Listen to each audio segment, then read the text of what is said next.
Graça e paz, boa tarde, Deus abençoe a todos. Estamos de volta ainda falando sobre o livro de Provérbios. Os versos 23 e 24 do 10º capítulo de Provérbios, Provérbios do rei Salomão, dizem o seguinte: Para o insensato, praticar a iniquidade é um divertimento, mas o ser humano verdadeiramente inteligente deleita-se na sabedoria. Aquilo que teme o ímpio, isso mesmo lhe acontecerá.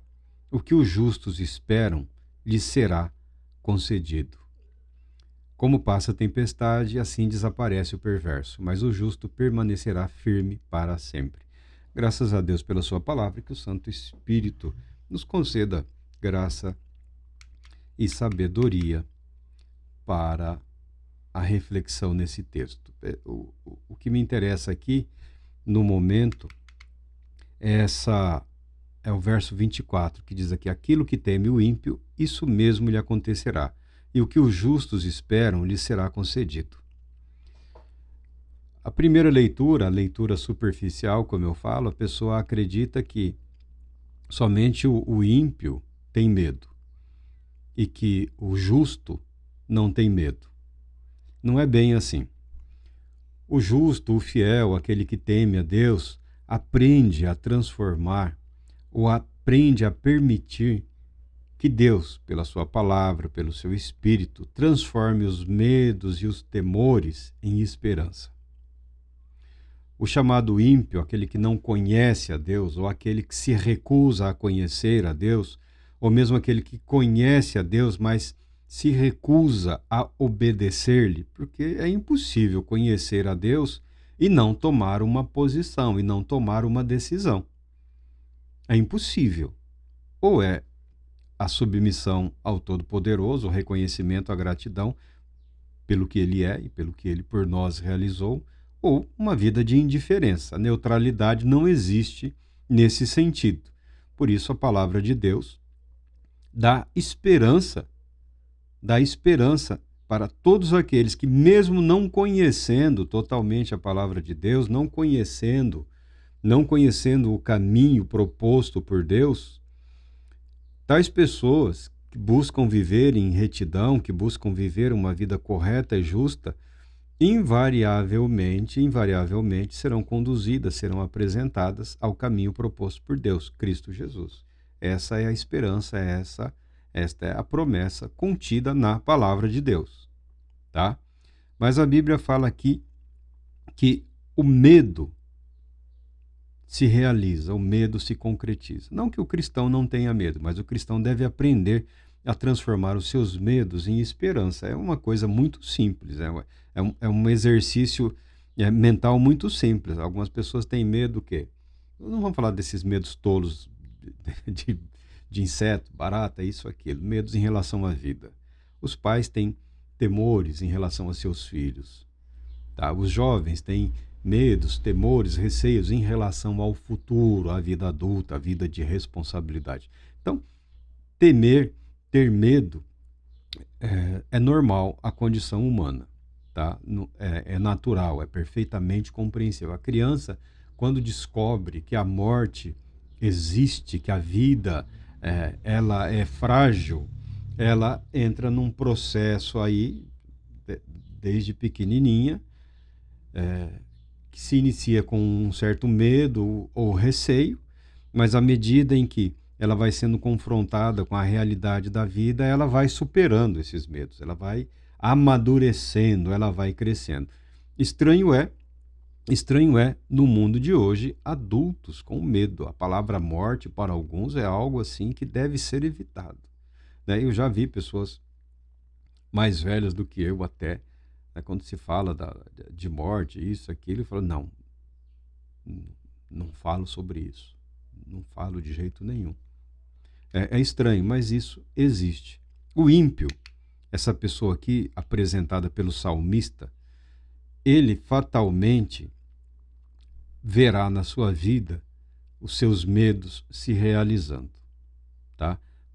O ímpio aqui é aquela pessoa que vive debaixo da culpa. Aquela pessoa que vive debaixo da certeza de condenação.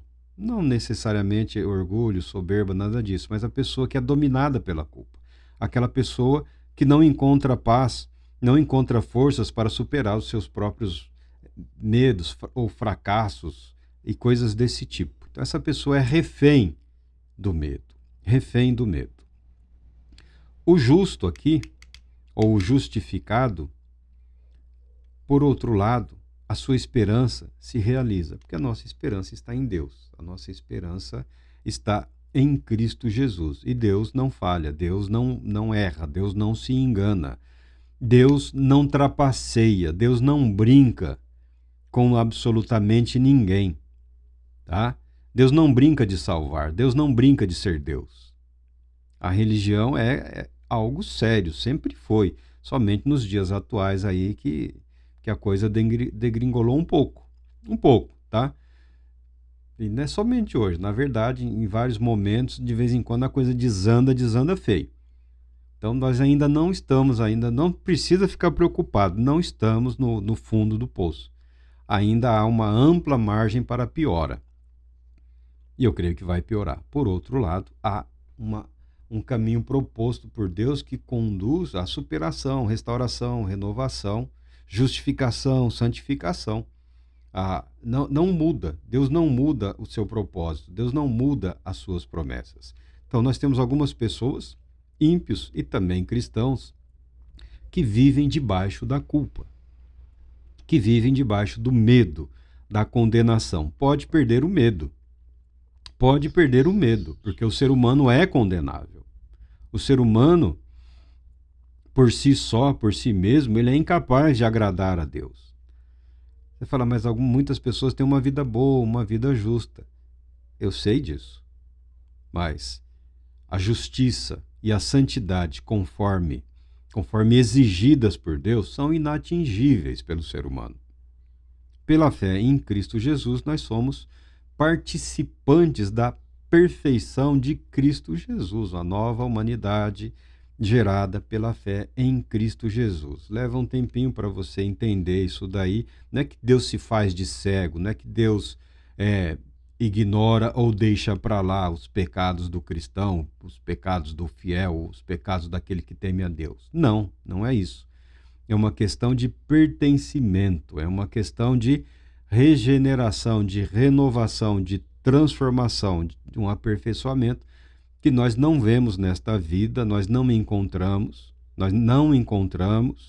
Ah, Marcos, você está falando de espiritualidade. Eu deixo claro que não é possível a perfeição nesta vida.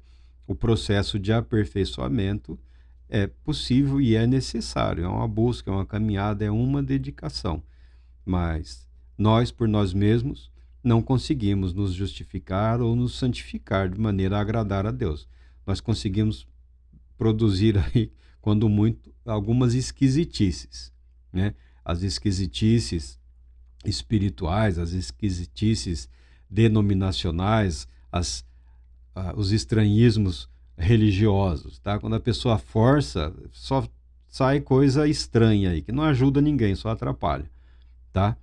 Como sair desse estado de condenação? Como sair desse estado de condenação para viver debaixo da esperança?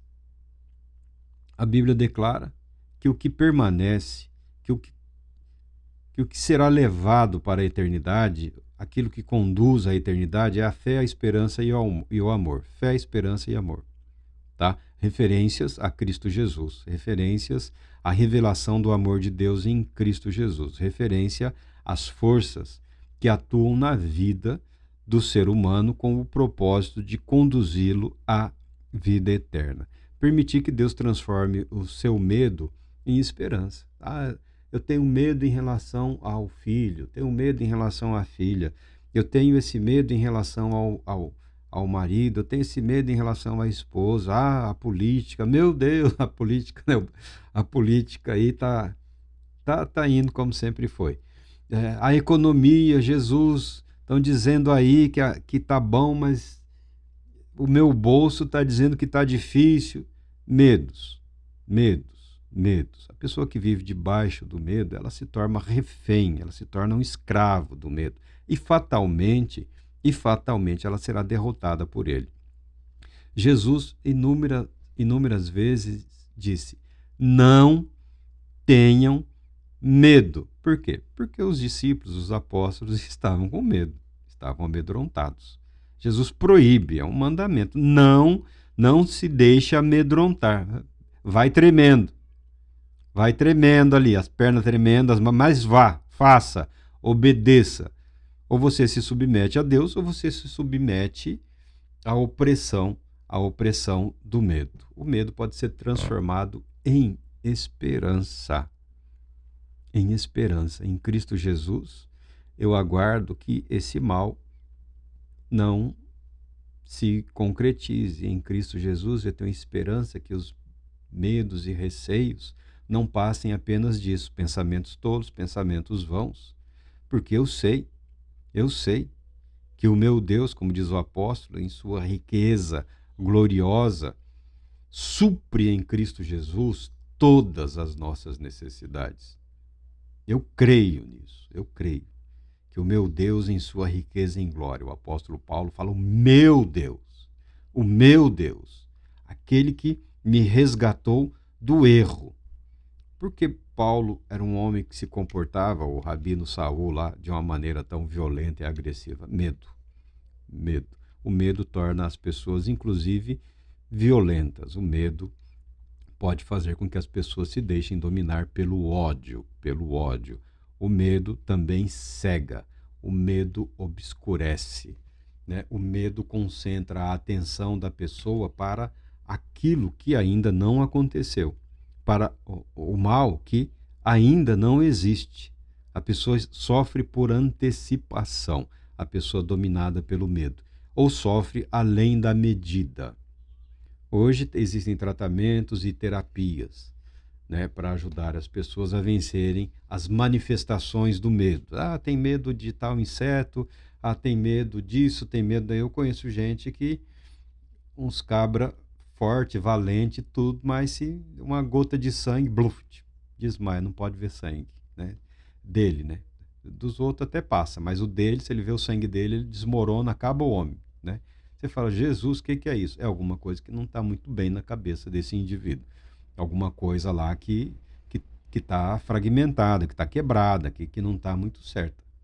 Tá? Ou seja, eu tenho medo na vida religiosa também, eu não vou entrar agora nos detalhes, que não diz respeito a isso, mas algumas pessoas têm muito medo. Eu conheço não, eu vejo aí, nós estamos também falando sobre dons espirituais, e lendo alguns autores, homens cultos, homens inteligentes, né? Homens hábeis para expressarem as verdades bíblicas e teológicas de maneira equilibrada e sensata, mas dependendo do tema, o sujeito não vai, ele não desenvolve.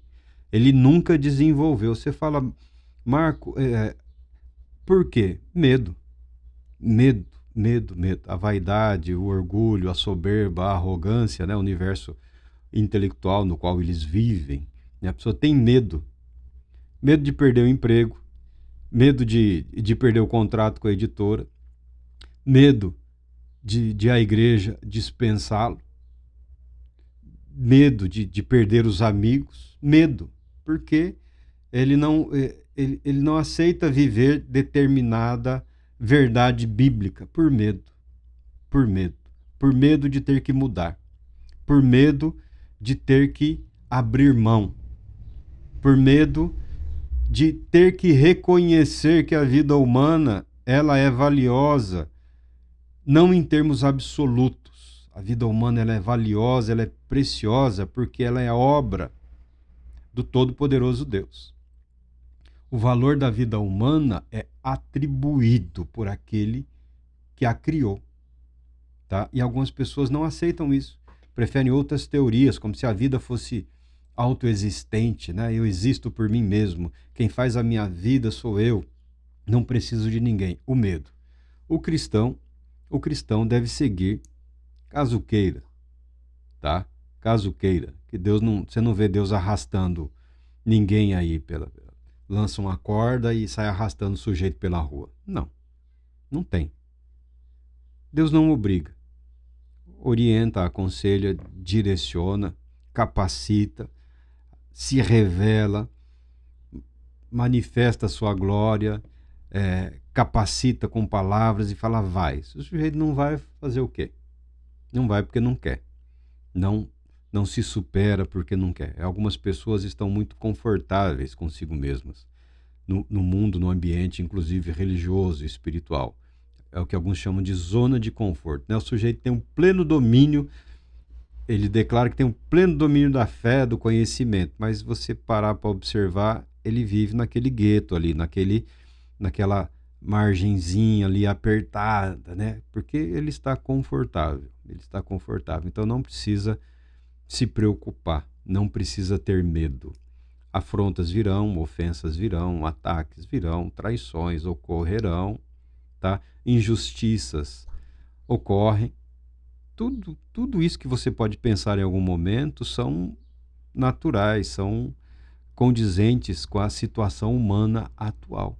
Mas a revelação que Deus nos concede é que em Cristo Jesus nós temos paz. E quem tem paz em Deus tem esperança de ver nesta vida, de experimentar nessa vida, ainda que um pouco, da glória eterna.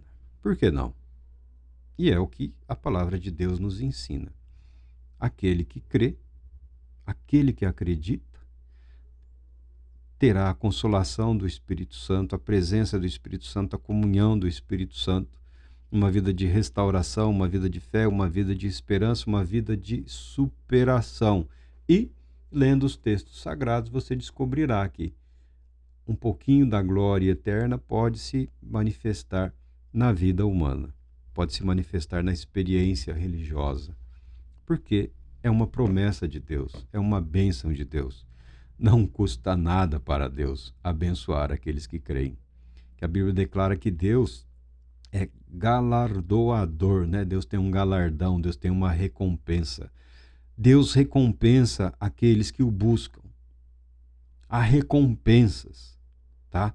Espirituais, materiais, eternas e também temporais, tá bom? A vida humana não é uma vida de privação absoluta, vida religiosa, só na glória. Não. Moisés subia o monte lá, os montes lá, para conversar com Deus. Moisés, um homem incrivelmente santo, humilde, né?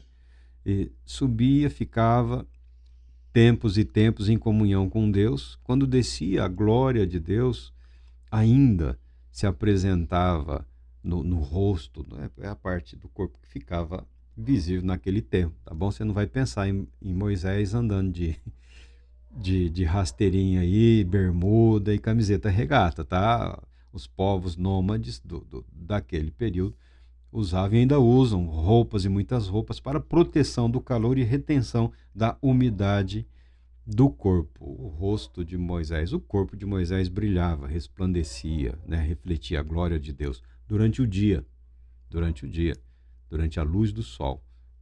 Moisés experienciou isso.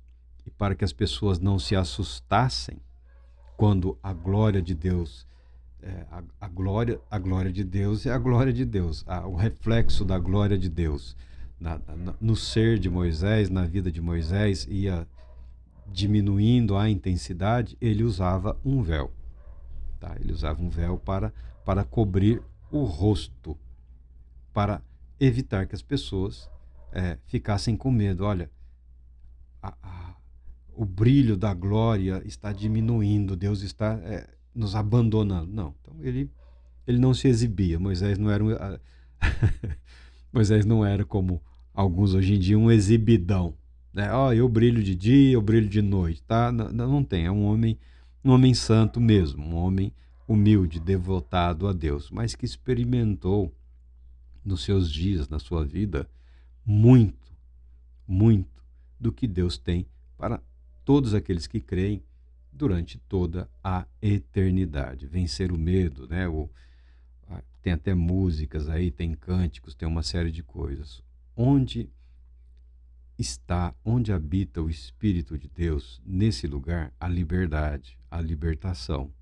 Se a liberdade, a pessoa não precisa viver aprisionada pelo medo. A liberdade, a libertação para quê? Liberdade para adorar a Deus.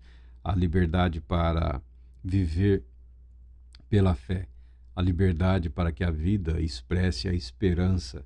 A liberdade para que a pessoa seja envolta pelo amor do Deus Pai.